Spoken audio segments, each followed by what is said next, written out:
જય શ્રી કૃષ્ણ. અમદાવાદથી કલ્પેશ ભાટિયા મોદી.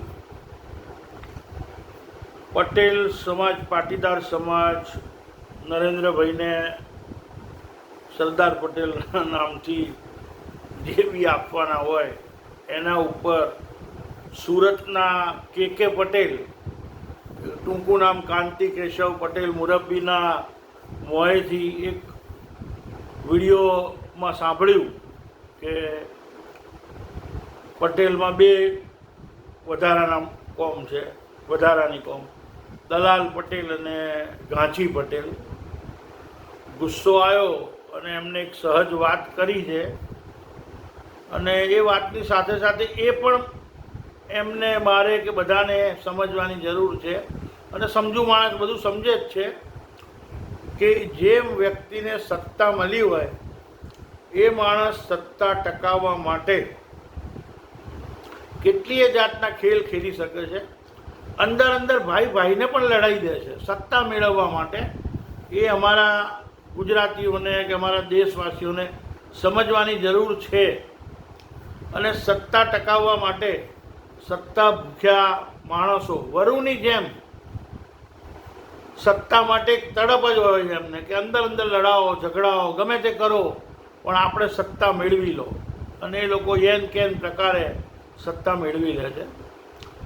હાલ નરેન્દ્ર મોદીજીની વાત છે એ પણ જાણતા હતા અને ભારતની પબ્લિક પણ જાણતી હતી કે ભાઈ આ 4-5 રાજ્યોમાં ચૂંટણીઓ આવવાની છે. અને એ પહેલાં ઈરાન અને અમેરિકા, ઇઝરાયલના યુદ્ધ વખતે પણ દેશની જનતા જાણતી હતી કે આવનાર સમયમાં પેટ્રોલ, ડીઝલ, ગેસના ભાવ વધવાના છે.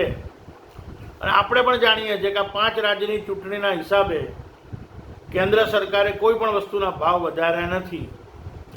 અગમચેતીના પગલાં રૂપે નરેન્દ્રભાઈ અહીંયા આવીને કીધું કે પેટ્રોલ ડીઝલ બચાવો, સોનું ના ખરીદો, વિદેશ પ્રવાસ ટાળો, પણ એમને કેટલો મોટો રોડ શો કર્યો. અને હવે આવનાર સમયમાં પેટ્રોલ ડીઝલના ભાવ વધવાના જ છે. પેટ્રોલની અંદર તો ઇથેનોલ હજી વધારે ભળશે એટલે ગાડીઓના એન્જિનો પણ કદાચ ખરાબ થઈ જાય. એ લોકો તો મોટી વાતો કરશે કે એન્જિનને નુકસાન નહીં થાય, પણ એવી વાત છે કે 23 મોડલ પહેલાંના ગાડીઓને તકલીફ થશે. છતાં પણ સરકારને આપણે કશું કહી ના શકીએ. લોકશાહી છે એટલે આપણે એનો વિરોધ કરી શકીએ અને આમ જાહેરમાં વ્યવસ્થિત રીતે વાત કરી શકીએ. ત્યારે પાટીદાર સમાજ હોય કે બ્રાહ્મણ સમાજ હોય કે બધા સમાજ, આપણી 18 વર્ણ આવી ગઈ. ચૂંટણી વખતે આપણે ભાન ભૂલી જઈએ છીએ, આમની વાતોમાં આવી જઈએ છીએ અને આપણે આપણી રીતે વોટ નાખી દઈએ છીએ.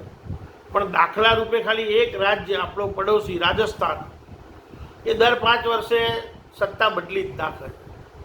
એવું હોય તો દરેક પાર્ટી પોતાની રીતે સમજી વિચારીને રાજ કરે અને જનતાનું કામ થાય. પણ હવે આપણે તો 30 વર્ષથી એક જ પાર્ટી ઉપર થપ્પો લગાવી દીધો છે. શું થાય?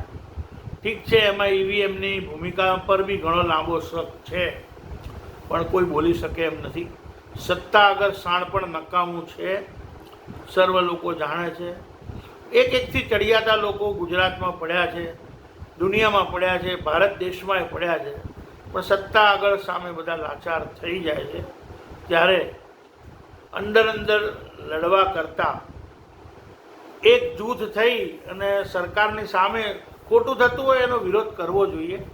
પહેલાં તો કેવું હતું કે આપણા વતી આપણી મીડિયા, આપણું છાપવું હતું એક મહત્ત્વના, બધા છાપાવાળા કરતા હતા. પણ હવે મીડિયાની બે મજબૂર કરી નાખ્યું છે. પ્રિન્ટ મીડિયા હોય કે ટીવી મીડિયા હોય, એ લોકોની પણ મજબૂરી છે કે એ લોકો બી ચૂપ્પી સાધીને બેઠા છે. ત્યારે સોશિયલ મીડિયામાં કંઈક આનો વ્યવસ્થિત રીતે ભદ્ર ભાષામાં, અભદ્ર ભાષામાં નહીં, ભદ્ર ભાષામાં આનો વિરોધ થાય તો સારી વસ્તુ છે. તો સરકારને પણ ખબર પડે કે ક્યાંક અમે જ્યાં ખોટા છીએ ત્યાં અમારી ભૂલ કબૂલ.